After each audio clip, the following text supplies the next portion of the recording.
Hey, how's it going, everybody? I'm your host, Rising Oblivion, and welcome back to another video. We have more updates regarding Final Fantasy XVI, including some more details on their website. The website has been updated to include more stuff, especially this shot right here. I think a lot of you have seen that. It's also the thumbnail of this video, but this seems to be sort of the centerpiece that we have here for the game. It's the Phoenix and I believe our main character here on the right, showing us that collision that we actually see on the game's case. The legacy of the crystals has shaped our history for long enough, and we have the giant city there in the background, but that's not really the highlight of today's video. We have more information regarding the world, and we have more regarding the characters.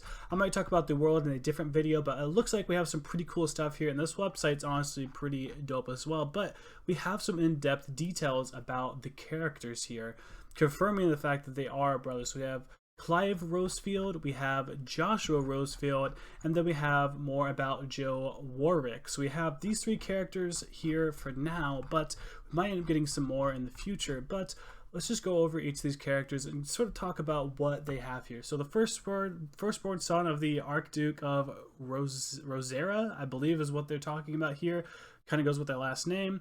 They all expected him to inherit the Phoenix Flames and awaken as its dominant. Destiny instead chose his younger brother Joshua to bear this burden. So Joshua ends up being the one who actually becomes the Phoenix. In search of his role for his own, Clive dedicated himself to mastering the blade. His practice pays off when, at just 15 years of age, so he's just 15 years old here from what we can see, he wins the Ducal tournament and is dubbed the first Shield of Rosera. Tasked to guard the Phoenix, his brother, and blessed with the ability to wield a part of his fire. So he maybe sort of takes control of that fire a little bit. Alas, Clive promised his career to end in a tragedy of the hands of the mysterious dark Econ? I'm not sure exactly how it's supposed to be. A threat setting him on a dangerous road to revenge. So our man is looking for revenge here, and honestly, we're kind of getting a reverse role of Final Fantasy 15. Instead of like being the main dude, like the prince, having the bodyguards, this guy is pretty much the bodyguard guarding kind of the prince, the Phoenix, I guess you could say, but it looks like this guy is pretty accomplished as well. But let's go over Joshua here. So Joshua is the one who actually inherits the Phoenix, the second son of the Archduke of Rosera and Clive's younger brother by 5 years, so he's 10. Joshua awoke as the dominant of the Phoenix soon after his birth. Despite his noble upbringing, Joshua treats all of his father's subjects with warmth and affection, which we can kind of see from him talking in the trailers that we have seen so far. He is pretty young. I'm not sure exactly how he inherits the Phoenix or why exactly he gets that or what process this sort of goes under. I'm kind of interested in that. None more so than Clive. So Clive's, I guess, kind of mean. I don't know. It's just like Joshua's the more gentle type, but he has the Phoenix in him. So we're kind of getting a polar opposite thing, I think, here with Joshua. And I think a lot what we're going to be doing with this game is maybe helping him through that sort of balance, whom he deeply admires. So he loves his brother. Joshua often laments that it was he, the frail and bookish younger son, who has granted command of the Firebird's flames, and not his stronger, braver brother. So he knows his brother should have gotten it. While Clive will gladly throw himself into any danger, Joshua quails at the sight of a carrot on his dinner plate. Jesus, but carrots become the least of his concerns when he too is swept up into the tragic events that change Clive's life forever. So it seems that Clive sort of gets in some trouble here. His younger brother Joshua, who, he loves his brother, he's trying to help him, end up actually in some sort of mess here, it seems like. So we have both of the brothers, the older brother who's good with the sword, who probably should have had the power, but he doesn't have it, and then Joshua, who's the gentle one, who has this immense power, and he's kind of holding it back. If you've played Dragon Ball, or if you know about the Dragon Ball anime, this kind of reminds me of Gohan in a way. It's like he's very, very powerful, but he's not really a fighter, you know what I mean? That's kind of what I'm getting from Joshua here, which I think is actually pretty interesting. But let's move on here to the last character here. We have Jill Warwick. So I think this is a completely different character. Born in the fallen northern territories, Jill was taken from her homeland at a tender age to become the Ward of Rosera, securing peace between the two warring nations. The Archduke insists that she be raised alongside his sons.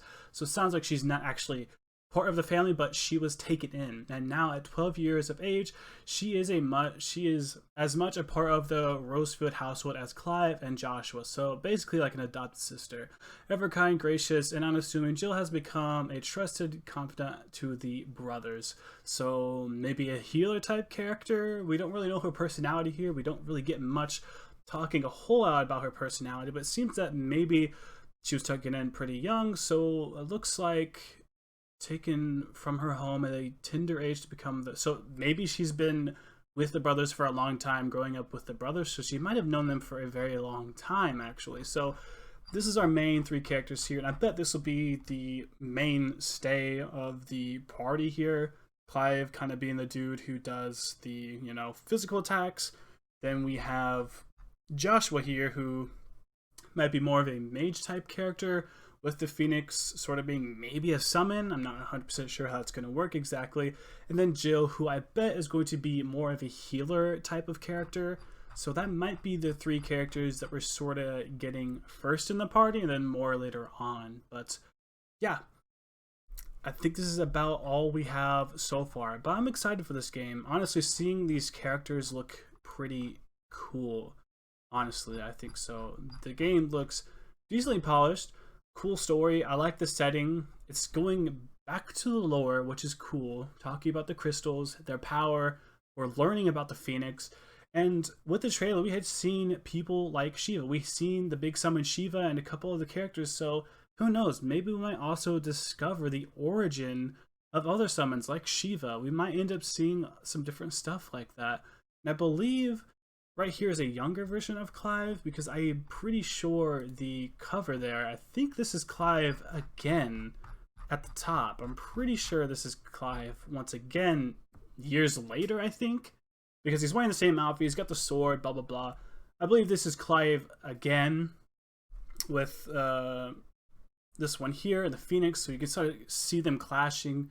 I think this might be a case where Joshua here as a Phoenix is trying to protect his brother because of him getting tied in with this dude here, Narif or whatever. I can never pronounce it right. I know it's also another summon within the Final Fantasy universe, but it might be him trying to protect his brother against the ties that he has with this summon. So we're actually seeing clashing summons together. We're also seeing this giant thing of ice in the background, which sort of makes me think of Shiva as well, and this huge city. So we'll have to see. And it says the legacy of the crystals has shaped our history for too long, or for long enough. So we might end up seeing something where the crystals are not becoming a thing anymore. The actual summons are becoming people, and we're getting maybe some sort of conclusion to the crystals and some of the lore within the Final Fantasy universe. That might be something we're seeing here, which is a pretty good setting. I think we have some cool characters, a cool dynamic. Jill seems pretty interesting. I'd like to know more about her. We know a decent bit about the brothers, at least, and the sort of thing they got going on here. Clive's trying to protect his brother, while Joshua also is trying to protect Clive. So, I don't know. We're going to have to see more about the characters as time goes on. Now we can actually go back to those older trailers and sort of see that dynamic there. I know a lot of people were saying that they look nothing like each other, but I don't know. I think we need to see like more in-game stuff. Hair color is a little bit different, but that doesn't really mean a whole lot. I mean, people have different hair colors compared to their siblings all the time. That's not something too strange, but I definitely see that we have some like polar opposites with the brothers. So we're gonna have to see. They might end up fighting over the fact that he has the Phoenix. Like I said, I don't know if that's something they're chosen. It seems like the Phoenix chooses them at birth, so it's not something that like another human gives to them, because I'm pretty sure Clive would have gotten it if it was given to him. So I think we have a situation here where it's just sort of inherited. It's not something that you are given exactly like by hand. So it's an interesting dynamic that we'll have to pick on as the game gets more and more details. Subscribe to the channel if you haven't already. I'll keep you filled in on this. Do a lot more anime games and stuff like that in general, but I have been picking up a lot on this Final Fantasy game because it seems very interesting and I'm super hyped about it. I also have a video linked probably as an end card to this regarding the different time exclusivities of this game as well. It's exclusive to PS4 for a whole year, then it jumps to Xbox, but it actually only has a 6-month exclusivity deal for on PC. So the game will come out on PS4, PS5, or PS5. I don't actually know if it's going to be on last gen or technically current gen right now, but it's going to be on the PS5 immediately. Then 6 months later, it's going to be on PC, and then 6 months after that, it's going to be available on the Xbox Series S and the Xbox Series S, in case you're trying to get the other version. But that's going to be it for this video, guys. Like, comment, subscribe for more content. As always, I will see you in the next video. Thank you so much for watching.